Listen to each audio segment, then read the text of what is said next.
আসুন ঈশ্বর বাক্যেতে প্রবেশ করি। ঈশ্বরকে ধন্যবাদ দিই যে তিনি আমাদের সুযোগ দিয়েছেন, সুন্দর দিক দেখতে দিয়েছেন, তিনি আমাদের সঙ্গে রয়েছেন। ভারতীয় সংসদের ইন্ডিয়ান পার্লামেন্টারিয়ান, ভারতীয় সংসদের একজন সাংসদ ডক্টর শশী থারুর, যিনি ত্রিবান্দ্রম বা তিরুবনন্তপুরমের, কেরালার তিরুবনন্তপুরমের থেকে তিনি এমপি হয়েছেন ভোটে জিতে। তিনি শুধুমাত্র একজন এমপি নন, তিনি একজন ইতিহাসবিদ, তিনি একজন জাতীয় রাজনীতির একজন উজ্জ্বল নক্ষত্র বলা যেতে পারে। তো ডক্টর শশী থারুর, তার একটা বই যা আমার পার্সোনাল লাইব্রেরিতে আছে, যা আমার বিগত থিসিসেও আমি তার বিষয়ে সেখান থেকে নিয়েছি কোটেশন। তার একটা বক্তব্যে তিনি বলছেন, শুধু তাই নয়, তিনি তার সেই বইটিতেই তিনি লিখছেন না, তিনি অত্যন্ত সুবক্তা, বিশ্বজোড়া তার নাম, এবং তিনি অক্সফোর্ড ইউনিভার্সিটির একটি জায়গায় তিনি উল্লেখ করেছেন এরকম ভাবে, তিনি বলছেন, Bengal was the richest province before the Britishers came to subjugate us। তার মানে ভারতবর্ষের স্বাধীনতা, ভুল বললাম, ভারতবর্ষের ব্রিটিশ শাসন হওয়ার আগে, ভারতবর্ষে ব্রিটিশরা আসার আগে বাংলা ছিল, যেটা বাংলা, বিহার এবং উড়িষ্যা, যেটাকে বলা হয় সুবে বাংলা, সেই অবিভক্ত বাংলার যে সেটা ছিল সেই সময়কার সব থেকে সমৃদ্ধশালী একটি রাজ্য, একটি প্রভিন্স, একটি প্রদেশ। এবং সেই সময় নাকি তিনি বলছেন, ডক্টর শশী থারুর, তিনি তার ভাষণে, তিনি তার বক্তৃতায় বলছেন, সেই সময় বাংলায় সব থেকে যারা হত দরিদ্র, তারাও 3 বেলা খাবার খেত 3টে জিনিসের দিয়ে। 3টে জিনিস তারা ছাড়া তারা খাবার খেত না। একটা হচ্ছে দুধ, একটা হচ্ছে মাছ, আর একটা হচ্ছে ঘি। এই 3টে পদ ছাড়া ব্রিটিশরা আসার আগে এতটাই বাংলা সমৃদ্ধ ছিল, এবং সারা ভারতবর্ষের বুকে এটাই ছিল সবচেয়ে সমৃদ্ধশালী, অভিজাত এবং ধনী প্রদেশ। কিন্তু 1757 পলাশীর যুদ্ধের কথা আমাদের সকলেরই মনে আছে। সেই পলাশীর যুদ্ধের পর যখন নবাবের স্বাধীনতার অস্ত গেল, তারপরে মির্জাফর এবং তারপরে দ্বৈত শাসন ব্যবস্থা বা ডুয়েল অ্যাডমিনিস্ট্রেশনের কথা আমরা ইতিহাসে পড়েছি। এবং সেই দ্বৈত শাসন ব্যবস্থার চাপে পড়ে 76-এর মন্বন্তর হয়েছিল, আমরা মুখে মুখে ফেরে এবং আমার দাদুর কাছ থেকে শুনেছি, তারও আগে তারা শুনেছে অন্যদের কাছ থেকে, এবং 76-এর মন্বন্তরের কথা আমরা ইতিহাস বইয়ের পাতায় আমরা পড়েছি।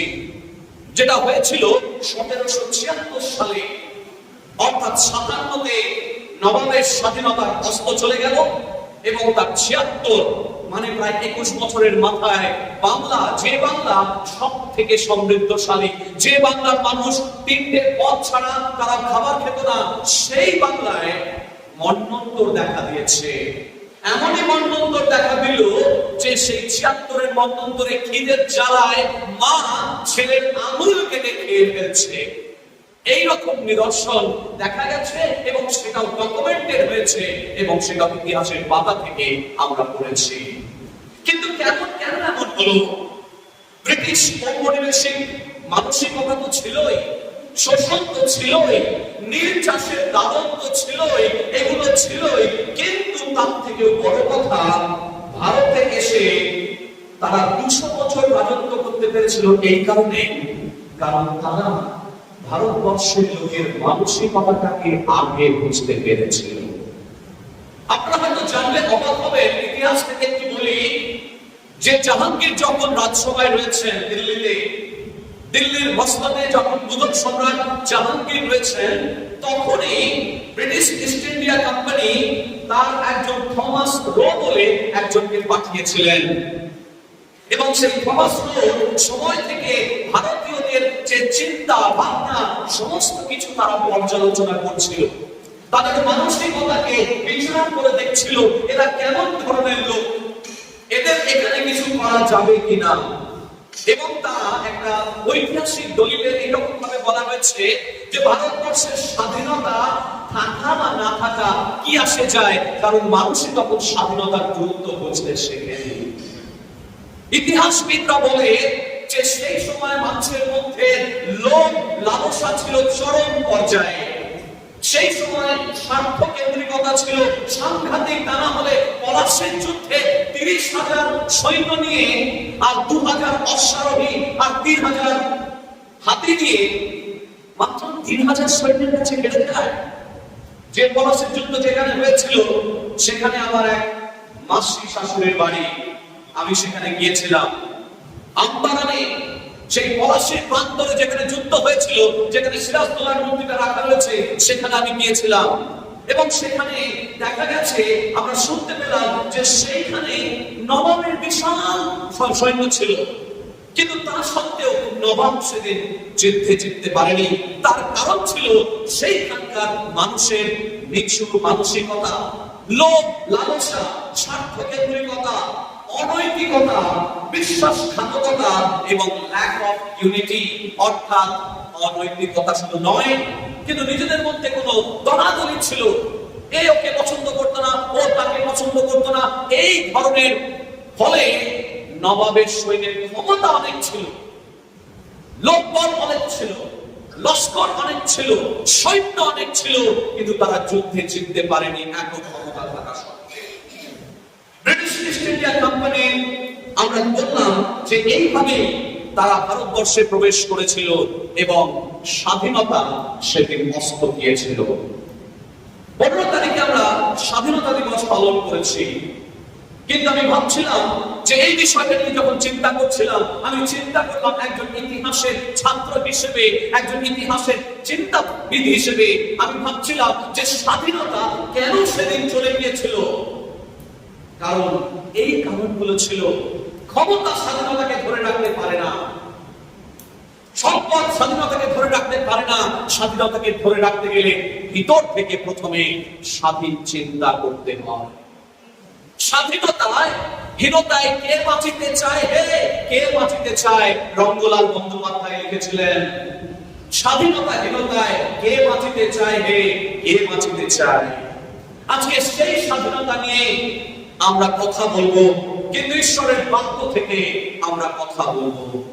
আমরা যদি দেখি আজকের যে শাস্ত্রাংশ আমি নিয়েছি, সেটা হচ্ছে গালাতীয় পুস্তকের 5 অধ্যায় 1 থেকে প্রথমে 6 পদ। আমি বলবো 1 থেকে 6 পদ আপনারা দেখুন। গালাতীয় পুস্তকের 5 অধ্যায় 1 থেকে 6 পদ, তারপরের অংশটা আমি পরে বলবো। আজকে প্রথমে গালাতীয় পুস্তকের 5 অধ্যায় 1 থেকে 6 পদ আমি পড়ছি। দেখুন সেখানে কি লেখা রয়েছে। স্বাধীনতার নিমিত্তই খ্রিস্ট আমাদিগকে স্বাধীন করিয়াছেন, অতএব তোমরা স্থির থাকো এবং দাসত্বের জোয়ালিতে আর বদ্ধ হইও না। 2 পদে বলছে, দেখো আমি পৌল তোমাদিগকে কহিতেছি, যদি তোমরা তচ্ছেদ প্রাপ্ত হও, তবে খ্রিস্ট হইতে তোমাদের কিছুই লাভ হইবে না।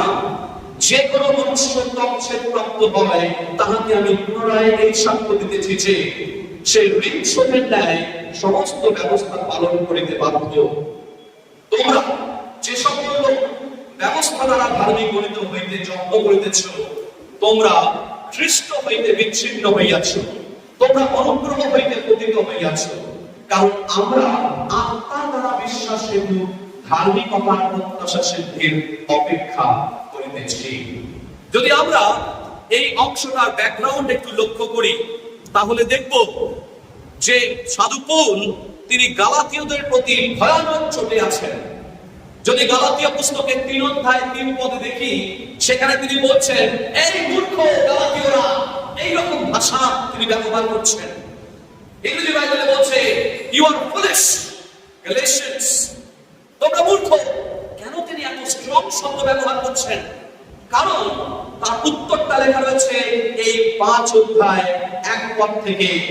তিনি সেখানে বলছেন, তোমাদের স্বাধীনতার নিমিত্ত এই খ্রিস্ট তোমাদের স্বাধীন করেছেন, তোমরা সেই স্বাধীনতার মধ্যে স্থির থাকো, সেই স্বাধীনতাকে তোমরা এনজয় করো, দাসত্বের জুয়ালিতে আর তোমরা বন্ধ হইও না। কারণ যদি আমরা ব্যাকগ্রাউন্ড স্টাডি করি তাহলে দেখব যে গালাতীয়রা জিহুদি ব্যবস্থায় আবার ফিরে গেছিল। জিহুদি ব্যবস্থায় তারা প্রথমে যিশুতে বিশ্বাস করেছে, যিশুতে বিশ্বাস করার পর আবার ব্যবস্থার অধীনে চলে গেছে। এবং ব্যবস্থার অধীনে যাওয়া মানে তখনকার নিয়ম মতো ত্বকচ্ছেদ করা। আশা করি ত্বকচ্ছেদ কি তা আপনারা জানেন। ত্বকচ্ছেদ পদ্ধতিতে তারা নতুন করে আবার জিহুদি হয়ে গেছে। সেই জায়গাটায় সাধু পৌল খেপে গিয়ে রেগে গিয়ে ভয়ানক উদ্যোগে তিনি বলছেন, এই মূর্খ গ্যালাটিয়ানসরা, তোমরা কি বুঝতে পারছো না যে খ্রিস্ট তোমাদের স্বাধীন করেছেন? সেই স্বাধীনতাকে তোমাকে ধরে রাখতে হবে, সেই স্বাধীনতাকে তোমার মধ্যে রাখতে হবে, যাতে সেই স্বাধীনতায় তুমি খ্রিস্ট থেকে আরো আশীর্বাদ লাভ করতে পারো। কিন্তু তারা বোধহয় বুঝতে পারেনি যে স্বাধীনতার প্রকৃত অর্থ কি।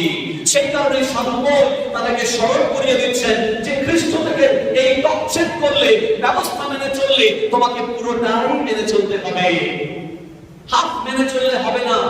ব্যবস্থা যদি মানতে হয় তাহলে পুরোটা মানো।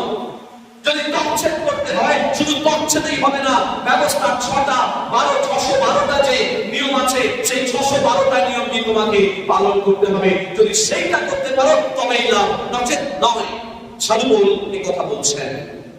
এবং তারা আবার পুরাতন প্রকৃতির মধ্যে ফিরে গেছে। তারা ত্বকচ্ছেদ করেছে এবং ওল্ড নেচার বা পুরাতন প্রকৃতির মধ্যে তারা ফিরে যাচ্ছে। সে কথা 2 করিন্থীয়দের 5 অধ্যায় 17 পদে লেখা রয়েছে। দেখবেন খ্রিস্ট তোমাদের স্বাধীন করেছেন, তোমাদের যা কিছু ছিল যা কিছু অতীত হইয়াছে। এবং তিনি এক জায়গায় তিনি বলছেন, প্রভু যীশু সুসমাচারে তিনি বলছেন যে পুরাতন দ্রাক্ষা কুপায় কখনো নতুন দ্রাক্ষারস রাখতে নেই, তাহলে কি হবে? সেটা ফেটে যাবে। ঠিক একই জিনিস এখানে তিনি বলছেন সাধু পৌল গালাতীয় মণ্ডলীর উদ্দেশ্যে। যদি যেমন বাংলা ভাষার একটা আমি অনেকবার বলেছি, আরো একবার বলছি, যে ছানার জলের মধ্যে ফুটানো গরম দুধ কখনো রাখতে নেই, তাহলে সেই দুধটা নষ্ট হয়ে যায়। তাহলে যে জীবন খ্রিস্টে আমরা পেয়েছি সেই জীবনটাকে যদি আবার পুরাতন অভ্যাস, পুরাতন মন্দতা, পুরাতন নেশা, পুরাতন বিভিন্ন জিনিসের মধ্যে যদি আমরা রাখি, তাহলে সেই দুধের মতো আমাদের জীবনটাও কিন্তু তখন কেটে যাবে। সেই জীবনের কোনো ভ্যালু থাকবে না। এবং সেই জীবন, যে জীবন খ্রিস্টে আমরা পেয়েছি, সেই স্বাধীনতা আমরা পেয়েছি, সেই স্বাধীনতা থেকে আমরা নষ্ট করে ফেলতে পারি। প্রিয় ভাই বোন, যদি খ্রিস্টের মাধ্যমে ঈশ্বরদত্ত স্বাধীনতাকে আমাদের জীবনে ধরে রাখতে হয়, তাহলে মানসিক অভিলাষ থেকে আমাদের সরে আসতে হবে। এইবারে আমরা পরের অংশটা দেখব, যা লেখা রয়েছে গালাতীয় পুস্তকের 5 অধ্যায় 16 থেকে 23 পদ। দেখুন সেখানে কি লেখা রয়েছে, আমি পড়ছি, আপনারা লক্ষ্য করুন। গালাতীয় পুস্তকের 5 অধ্যায় 16 থেকে 23 পদে এরকম ভাবে লেখা রয়েছে।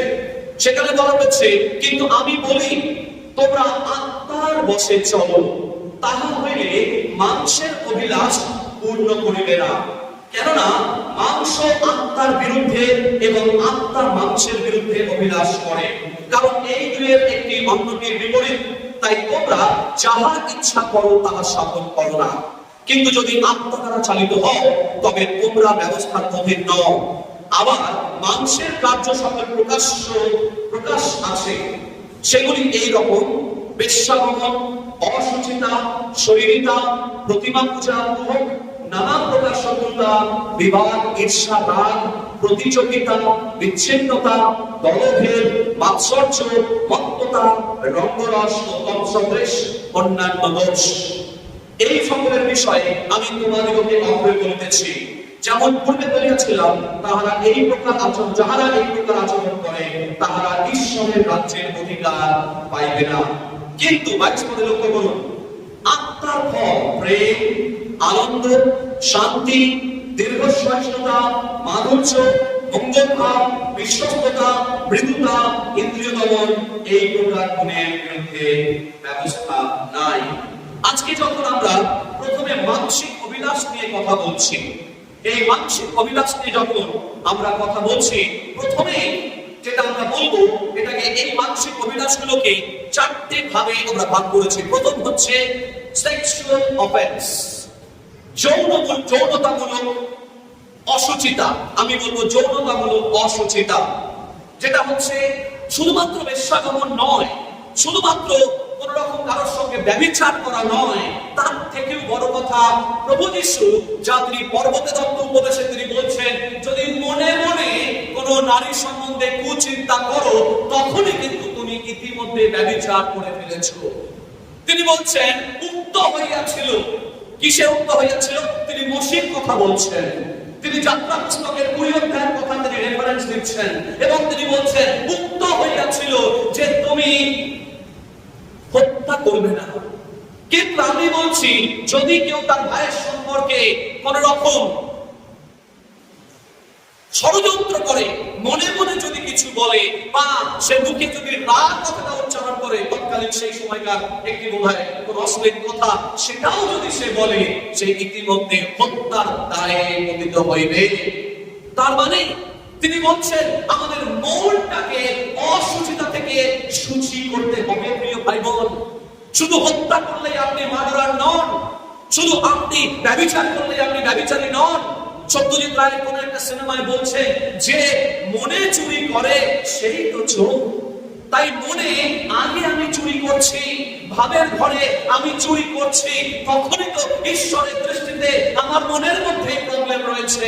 তাই আজকে ঈশ্বরের বাক্য বলছে যেন সেক্সুয়াল ইমোরালিটির থেকেও বড় কথা, যেন আমাদের মনের মধ্যে অসুচিতা না থাকে। দ্বিতীয় বিষয় বলছে ধর্মীয় অসুচিতা, রিলিজিয়াস অফেন্স। সেখানে বলছে প্রতিমা পূজা বা কালো জাদু ইত্যাদি ইত্যাদি, যা লেখা আছে এখানে রেফারেন্স টানা আছে বা বলা হচ্ছে, সাধু পাল বলছেন। কিন্তু এখানে প্রতিমা পূজার বিষয়ে যখন বলা হচ্ছে, তখন আমরা জাগতিক অর্থে হয়তো প্রতিমা পূজা করি না, কিন্তু আমাদের জীবনের মধ্যে আমরা অনেক সময় কিছু বিষয়কে আমাদের প্রতিমা বানিয়ে ফেলেছি।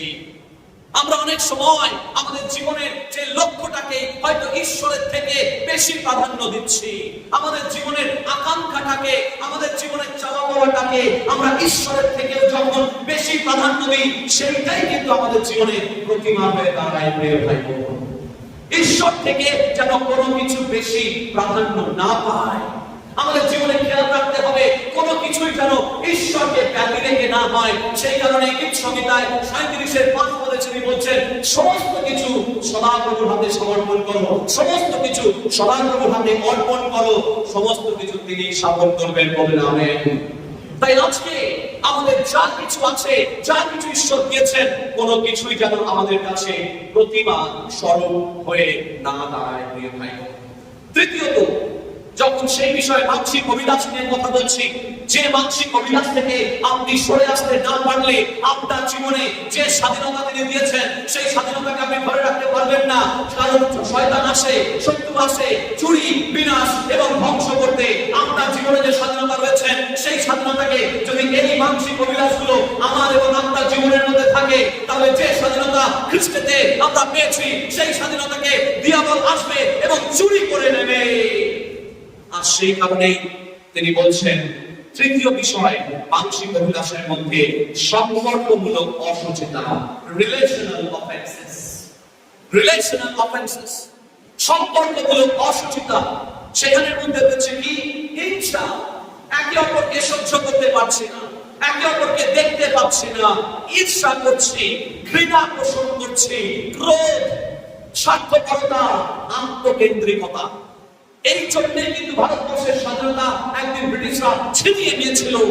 ভারতের হাতে সবকিছু ছিল, ভারতের হাতে লোকলস্কর ছিল, সৈন্যবাহিনী ছিল, সমস্ত কিছু ছিল, তথাপি তারা বৈদেশিক শত্রুর হাত থেকে মুক্ত হতে পারেনি। কারণ তাদের মধ্যে হিংসা ছিল, একে অপরকে হারানোর একটা প্রক্রিয়া ছিল, এবং শয়তান শত্রুর সাথেও তারা চক্রান্ত করতে তারা বাঁধেনি। কারণ তাদের মধ্যে হিংসা, ক্রোধ, স্বার্থপরতা, আত্মকেন্দ্রিকতা রয়েছে। তাই আজকে যদি আমাদের জীবনের আত্মিক স্বাধীনতাকে ধরে রাখতে হয়, তাহলে আপনাকে হিংসার উপরে জয়লাভ করতে হবে। বলুন আমেন। ঈর্ষার উপরে জয়লাভ করতে হবে, ঘৃণার উপরে জয়লাভ করতে হবে, ক্রোধের উপরে জয়লাভ করতে হবে, স্বার্থপরতার উপরে আপনাকে জয়লাভ করতে হবে, আত্মকেন্দ্রিকতার উপরে আপনাকে জয়লাভ করতে হবে এবং বলতে হবে, প্রভু স্বাধীনতা হারিয়ে নয়, বা কে বাঁচিতে চাইবে, কে বাঁচিতে চায়। যদি আত্মিক স্বাধীনতা আপনার জীবনের মধ্যে থাকে, সেই স্বাধীনতাকে ধরে রাখার দায়িত্ব আপনার। সেই জন্যই সাধু পৌল বলছেন, work out your salvation daily. একটি বাদর তার বাদশা বাদরকে ধরে থাকে না। একটি বাদর, বড় তার মা বাদর কি করে, গাছের এই ডাল থেকে আরেক ডালে ওঠে, ওই ডাল থেকে অন্য ডালে ওঠে, কিন্তু বাচ্চাটা তাকে চাপতে ধরে থাকে। যতক্ষণ বাচ্চাটা তার মাকে চাপতে ধরে থাকবে, ততক্ষণ পর্যন্ত সে সুরক্ষিত। মায়ের কোলে মা কিন্তু তাকে ধরে নেই, বাচ্চাটা তাকে আগলে, বাচ্চাটার মাকে চাপতে ধরে রয়েছে। যদি না সে চাপতে ধরে থাকে, সে কিন্তু পড়ে যাবে। আজকে প্রিয় ভাই বোন, যদি আপনার পরিত্রাণকে আপনার জীবনের মধ্যে ধরে রাখতে হয়, তাহলে মায়ের মতো ঈশ্বরকে আপনাকে জড়িয়ে ধরে রাখতে হবে, ঈশ্বরকে জানতে ধরে রাখতে হবে। এবং যখন আপনি জানতে ধরে থাকবেন, দেখবেন ঈশ্বর আপনাকে এক স্তর থেকে আরেক স্তরে নিয়ে যাচ্ছেন, আরেক স্তর থেকে আরেক স্তরে নিয়ে যাচ্ছেন। শুধু আপনার এবং আমার কাজ হচ্ছে ঈশ্বরের সেই প্রতিজ্ঞাগুলোকে জানতে ধরে রাখা, ঈশ্বরের সেই প্রেমটাকে জানতে ধরে রাখা। যখন আপনি তাকে ক্লোজলি ধরে থাকবেন, ঈশ্বর আপনাকে এক স্তর থেকে আরেক স্তরে আপনাকে নিয়ে যাবেন। কিন্তু আপনার জীবনে যে স্বাধীনতা রয়েছে, সেটাকে ধরে রাখতে হবে। 4 নম্বর, যখন মানসিক অভিলাষ নিয়ে কথা বলছে, প্রথমত আমি বললাম যে যৌনতামূলক অসুচিতা, দ্বিতীয়ত বললাম ধর্মীয় অসুচিতা বা রিলিজিয়াস অফেন্সেস, 3 নম্বর বললাম সম্পর্কমূলক অসুচিতা বা রিলেশনাল অফেন্স, এবং 4 নম্বর সেলফ ইন্ডালজেন্ট পার্টি, অর্থাৎ আত্মসন্তুষ্টির পথ। মানুষের জীবনে আজকে দেখুন যে বর্তমান পরিস্থিতি আজকে রয়েছে, আজকে যে বর্তমান পরিস্থিতি, আত্মসন্তুষ্টির পথ যে যার মতো করে বেছে নেওয়ার চেষ্টা করছে। কেউ নেশায় বেছে নিচ্ছে, আবার নেশা এক ধরনের নেই, নেশা বিভিন্ন ধরনের আছে। কেউ মদে নেশা, কেউ মহতে নেশা, কেউ মোবাইলে নেশা, কেউ মানিতে নেশা, সবই মদ। কেউ মদে, কেউ মোহ, কেউ মোবাইল, কেউ মানি, কিন্তু সকলেরই নেশা ছুটে বেড়াচ্ছে।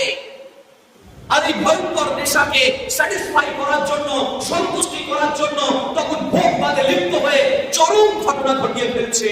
এমনকি তার শিক্ষা, দীক্ষা, রুচি, পদ, মান, সম্মান, সমাজ বলে কিছুই থাকছে না। ঘটনাটা কি ঘটছে আমরা সকলেই জানি। সারা বিশ্ব আজকে তোলপাড়, ক্যালিফোর্নিয়া থেকে কাশ্মীর পর্যন্ত সকলের তোলপাড়। গতকাল দেখছেন জার্মানিতে পর্যন্ত কিছু বাঙালি ফ্ল্যাগ নিয়ে তারা ধিক্কার জানাচ্ছে। কিন্তু কেন এমনটা হচ্ছে? তারও তো স্বাধীনতা ছিল, তারও তো ক্ষমতার কিছু অভাব ছিল না, কিন্তু সেই ক্ষমতার অপব্যবহার এবং সেই ক্ষমতার দাপট, পদ, পেশা সমস্ত থাকা সত্ত্বেও আজকে সে নিঃস্ব, রিক্ত, অসহায়, করুণ অবস্থা। ব্রিটিশ শাসনের পূর্বেও ভারতবর্ষে এরকম স্বাধীনতা ছিল, প্রচুর সম্পদের ভাড়ার ছিল এই বাংলার বুকে, কিন্তু সমস্ত কিছু ভিতর থেকে এই স্বার্থপরতা, নিজেদের মধ্যে দলাদলি, মারামারি, কামড়াকামড়ি ভেতর থেকে দুর্বল করে দিয়েছিল। করোনার সময় জানেন কারা মারা যাচ্ছিল? বলছিল যাদের ভেতরে ইমিউনিটি কম আছে, যাদের কোমরবিডিটি আছে। কোমরবিডিটি মানে কি? যেমন যারা ডায়াবেটিক পেশেন্ট, যাদের কিডনির সমস্যা, যাদের ভেতর থেকে অলরেডি কোনো রোগ আছে, তাদেরকে বলা হচ্ছে কোমরবিডিটি। এবং বলছে তারাই মারা যাচ্ছিল বেশি, স্ট্যাটিস্টিক্স তাই হচ্ছে, কারণ ভেতর থেকে তারা দুর্বল, ইমিউনিটি পাওয়ার তাদের জন্য দুর্বল। সেই কারণেই তারা বেশি ভালনারেবল, দে আর বেশি এক্সপোজড টু দ্য প্রবলেম। এই কারণেই সেই ভালনারেবিলিটি তাদের জন্য বেশি কাজ করছিল, তারাই বেশি মারা যাচ্ছিল যাদের ভেতর থেকে দুর্বল। সেই ইমিউনিটি পাওয়ারটা যখন দুর্বল হয়, আপনি ভাইরাস একাকে আটকাতে পারবেন না।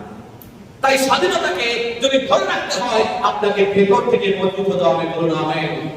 আপনাকে স্পিরিচুয়ালি ইমিউনাইজড হতে হবে, আপনাকে আধ্যাত্মিক ভাবে আরো বেশি আপনার রোগ প্রতিরোধ ক্ষমতাটাকে আরো বেশি জোরদার করতে হবে। Spiritually you have to be immunized, আপনাকে আত্মিক ভাবে আরো বেশি ইমিউনাইজড হতে হবে। একটি কালো কুকুর আর একটি সাদা কুকুর, একটি কালো কুকুরকে আপনি খাওয়াচ্ছেন খাওয়াচ্ছেন খাওয়াচ্ছেন, আর সাদা কুকুরটাকে খুব একটা খাওয়াচ্ছেন না। যখন সময় আসবে দুজনের মধ্যে লড়াই লাগার, তখন কে জিতবে? কালো কুকুরটা জিতে যাবে। কেন কালো কুকুরটা জিতে যাবে? কারণ সেই কালো কুকুরটাকে আপনি দীর্ঘদিন খাইয়ে পরিয়ে একেবারে তাগড়াই করে তুলেছেন। অন্যদিকে সাদা কুকুরটাকে আপনি খেতে দেননি। এই সাদা কুকুরটা হচ্ছে আপনার আত্মিক জীবনের প্রতীক, আর কালো কুকুরটা হচ্ছে আপনার মানসিক জীবনের প্রতীক। অর্থাৎ মানসিক জীবনে আপনি অনেক কুচিন্তা করেছেন, অনেক আজেবাজে চিন্তা করেছেন, এবং আপনার যে মানসিক জীবনটাকে তাকে পরিপুষ্ট করে রেখেছেন। যখন লড়াই হবে তখন কিন্তু মানসিক জীবন আর আত্মিক জীবনের মধ্যে যখন যুদ্ধের কথা এখানে বলা হচ্ছে 16 থেকে 23 পদে, সেই যুদ্ধের মধ্যে কিন্তু আপনার আত্মিক জীবন জিততে পারবে না। কারণ আপনার আত্মিক জীবনকে আপনি নিজে দুর্বল করে রেখেছেন। আপনি প্রার্থনা করেন না, আপনি নিয়মিত বাক্য পাঠ করেন না, আপনি বাক্যের মধ্যে ডোবেন না, আপনি নিয়মিত বাক্যের মধ্যে জীবনযাপন করেন না, আপনার আবেশে আপনি চলেন না। সেই খাবারগুলো যখন না খেয়ে না পেয়ে আপনি অমুক্ত অবস্থায় আপনি ভেতর থেকে নিজেকে, নিজের আত্মিক জীবনকে আপনি দুর্বল করে ফেলেছেন, এবং যখন লড়াই লাগে তখন আত্মিক জীবন জয়লাভ করতে পারে না। দুর্ভাগ্যবশত আমাদের মানসিক জীবন দুর্বলতা সুযোগ নিয়ে জিতে চায়। আজকে প্রশ্ন করুন নিজেকে, এবং আমিও নিজেকে প্রশ্ন করছি, আমরা কোন জীবনকে খাওয়াচ্ছি? আমরা আত্মিক জীবনকে খাওয়াচ্ছি নাকি মানসিক জীবনকে খাওয়াচ্ছি? দুটো কুকুরের মধ্যে কনস্ট্যান্ট লড়াই চলছে। যাকে আপনি খাওয়াবেন সেই জিতবে, যাকে আপনি বেশি খাওয়াবেন সেই জিতবে। আপনি কুচিন্তা করছেন, আপনি চক্রান্ত করছেন, আপনি বিভিন্ন ধরনের চিন্তা ভাবনা, কুচিন্তা এবং ঈশ্বরের তার যে পরিকল্পনার বাইরে গিয়ে চিন্তা করছেন, তখনই মনে রাখবেন আপনার ভেতরে যে কালো কুকুরটা আছে তাকে আপনি খাইয়ে যাচ্ছেন। আর তখনই যখন যুদ্ধের সময় আসবে, কালো কুকুর ছাড়া সাদা কুকুর জিততে পারবে না। আজকে প্রিয় ভাই বোন, কোন কুকুরকে আপনি খাওয়াচ্ছেন? পরিবর্তে যদি আত্মার আবেশে চলেন, তবে তার ফল আপনার মধ্যে থাকবে। আত্মার ফল বলতে কি কি রয়েছে আমরা দ্রুত দেখে নেব। আত্মার ফল বলতে দেখুন সেখানে কি রয়েছে। প্রথমে হচ্ছে প্রেম। প্রথমেই হচ্ছে প্রেম।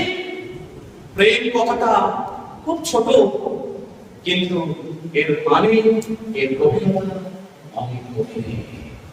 প্রেম, এখানে যে গ্রিক শব্দটা ব্যবহার করা হয়েছে সেটা হচ্ছে আগাপে। জেনে রাখুন, কি শব্দ বললাম? আগাপে।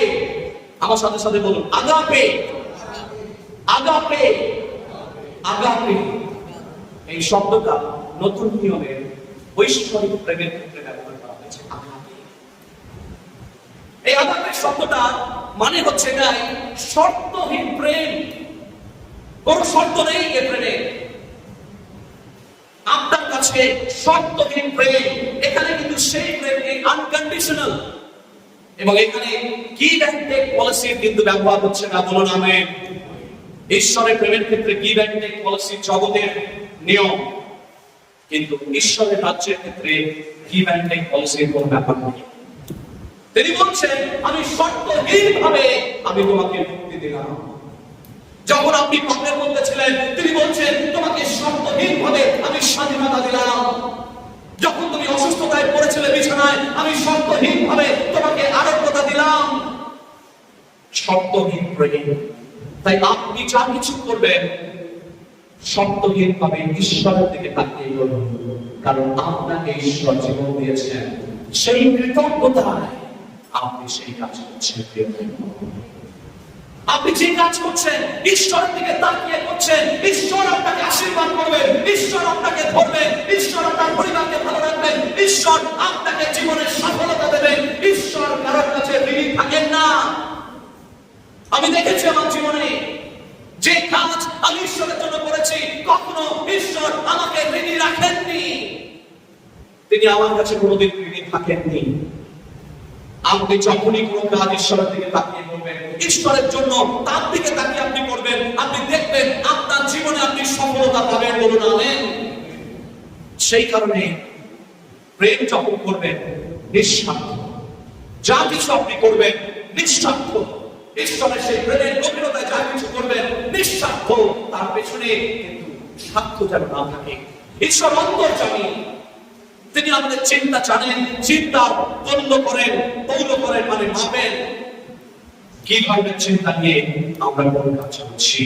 সেই কারণে for God, motives are more important than outward actions. ঈশ্বরের কাছে motives important. ঈশ্বরের কাছে motives important. কি মোটিভ দিয়ে আপনি করছেন? ঈশ্বর থেকে, ঈশ্বর রাজ্যের দিকে তাকিয়ে যখন কোনো কাজ করবেন, ঈশ্বর আপনাকে আশীর্বাদ করবেন। 2 নম্বর, আনন্দ। কিন্তু সেই আনন্দ কি ধরনের আনন্দ? যে গ্রিক শব্দটা ব্যবহার করা হয়েছে সেটা হচ্ছে খারাপ। খারাপ নয়, কিন্তু খারাপ, গভীর আনন্দ, গভীর সন্তুষ্টি, যা খ্রিস্টের সঙ্গে সুমধুর সম্পর্কের মাধ্যমে আমরা লাভ করি। জগতের সেই আনন্দ সন্তুষ্টি নেই বলে তারা কিন্তু নেশা করে, অনন্তকালীন শূন্য স্থানকে অন্যভাবে পূরণ করার চেষ্টা করে। প্রিয় ভাই বোন, তাদের মধ্যে আনন্দ পেতে চায়, কিন্তু আনন্দ পেতে গিয়ে সেই আনন্দ কি করে? নেশার মাধ্যমে আনন্দ করে। যখন সমস্ত কিছু টাকা এসে গেছে, গাড়ি বাড়ি চলে এসছে, সুন্দরী বউ চলে এসছে, ছেলে মেয়ে হয়ে গেছে, তারাও বড় হয়ে গেছে, আনন্দ মনে সন্তুষ্ট হচ্ছে না, আবার আনন্দ চাই। কি আনন্দ? এইবার নেশা করতে হবে, নেশায় আনন্দ। সেই গভীর আনন্দ জগতের লোকেরা পায় না বলে তারা নেশা করে। প্রিয় ভাই বোন, খ্রিস্ট বিশ্বাসীরা যেন নেশা না করে। বলুন আমেন। আমাদের একটাই নেশা থাকবে, প্রভু যিশুর প্রেমের নেশা। সেই কারণে প্রত্যেকটা খ্রিস্ট বিশ্বাসীর জীবনে যেন অন্য কোনো নেশা না থাকে, কারণ তারা খ্রিস্টের কাছ থেকে আনন্দ পাচ্ছে, খ্রিস্টের উপস্থিতির সেই সম্পর্কের গভীরতা থেকে তারা আনন্দ পাচ্ছে। সেই কারণে তাদের জীবনে অন্য কোনো নেশা থাকবে না। তৃতীয়ত, শান্তি, যা খ্রিস্টের বরদান। গভীর নিশ্চয়তা না থাকলে এই শান্তি আসে না। জগতের লোকেরা আবার শান্তির সঙ্গে স্বাচ্ছন্দ্যকে গুলিয়ে ফেলে। প্রিয় ভাই বোন, অনেকে বলে আমি শান্তি পেলাম না, সারা জীবনে আমি একটু শান্তি পেলাম না, কিন্তু অ্যাকচুয়ালি শান্তি বলতে স্বাচ্ছন্দ্যকে গুলিয়ে ফেলছে। শান্তি বলতে তারা অনেক সময় বলতে চায় আমি কোনো বড় বাড়িতে কিনতে পারলাম না। শান্তি পেলাম না মানে তারা বলতে চাই যে ভালো মন্দ খাবার বা ভালো মন্দ জায়গায় থাকার বা ঘুরতে যাওয়ার ইত্যাদি পেলাম না। কিন্তু প্রিয় ভাই বোন, আপনি কি জানেন প্রকৃত শান্তি আপনার স্বাচ্ছন্দ্যের উপরে নির্ভর করে? আরেকবার বলি, প্রকৃত শান্তি আপনার স্বাচ্ছন্দ্যের উপরে নির্ভর করে না। আপনি হয়তো একটা ভাঙা ঘরের মধ্যে রয়েছে, আপনি হয়তো দেখা যাচ্ছে আপনার যে পরিমাণে টাকা রয়েছে সেই পরিমাণ টাকা যথেষ্ট নয় একটা মাসে চলার জন্য, তথাপি তার উপরে কিন্তু আপনার শান্তি নির্ভর করে।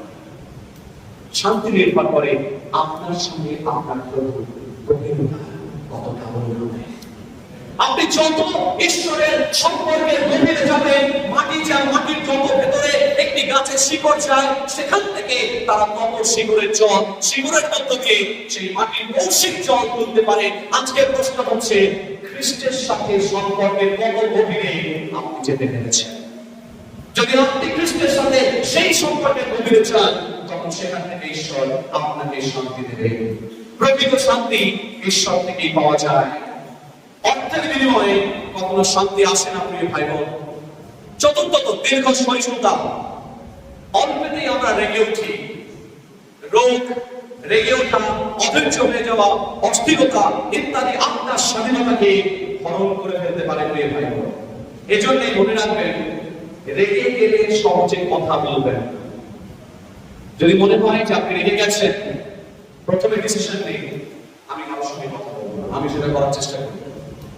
রেগে গেলে আমি আগে রেগে গিয়ে খাট করে একটা চিঠি লিখে দেবো। আমি দেখেছি রেগে গিয়ে চিঠি লেখা পারে সাংঘাতিক হয় সেটা। একবার লিখেছিলাম, সাংঘাতিক মানে সে মোমের মতো গিয়ে পড়েছিল।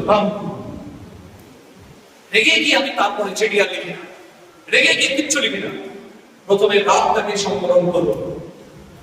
যারা বলছে তারা বলছে যারা রেগে রাতটাকে সম্বরণ করতে পারে তারা জীবনে বড় হতে পারে, বলুন আমেন।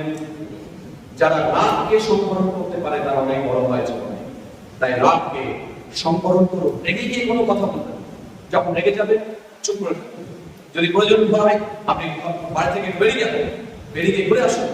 আমি এরকম একবার করেছিলাম, হেঁটে রেগে গেছি, কিছুতেই মনে হচ্ছে নিজেকে কন্ট্রোল করতে পারছি না, আমি বাইরে চলে গেলাম।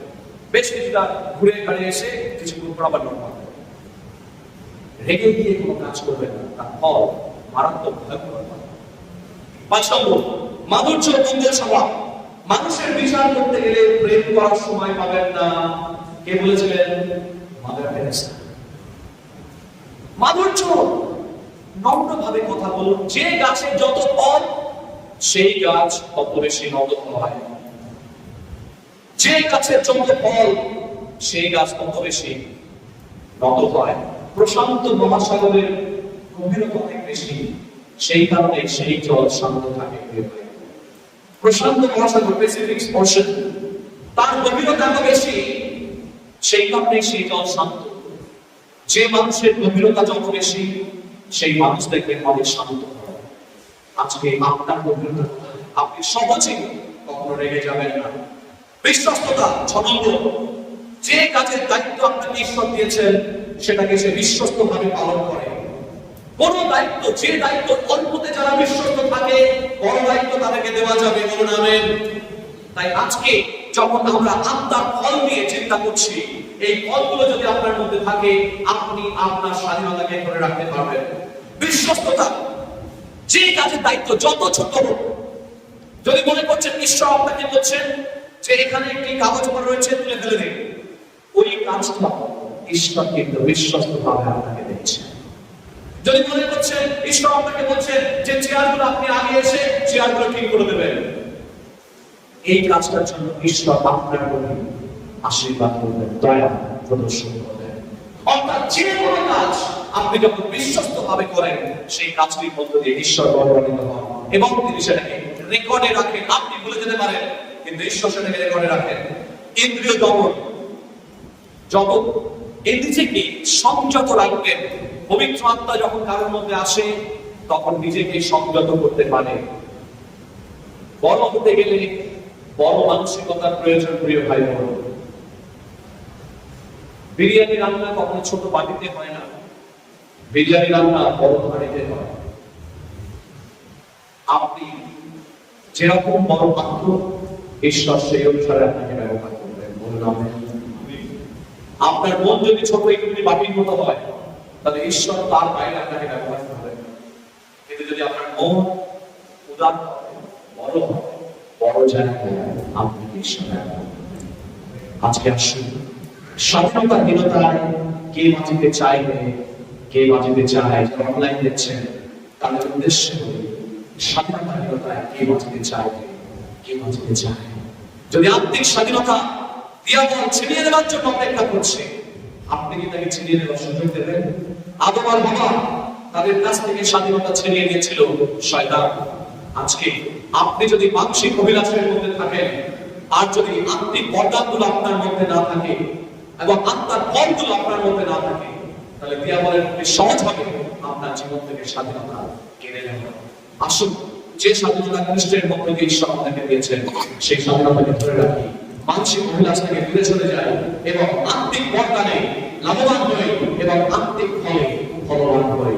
আসুন আমরা উঠে দাঁড়াই এবং এই থেকে গান করবে এবং আমাদেরকে শুভ। मेरी सांस में तेरी सांस है, मेरी रूह में तेरी रूह, मेरी आँख में तेरी आँख है, मेरे हाथ में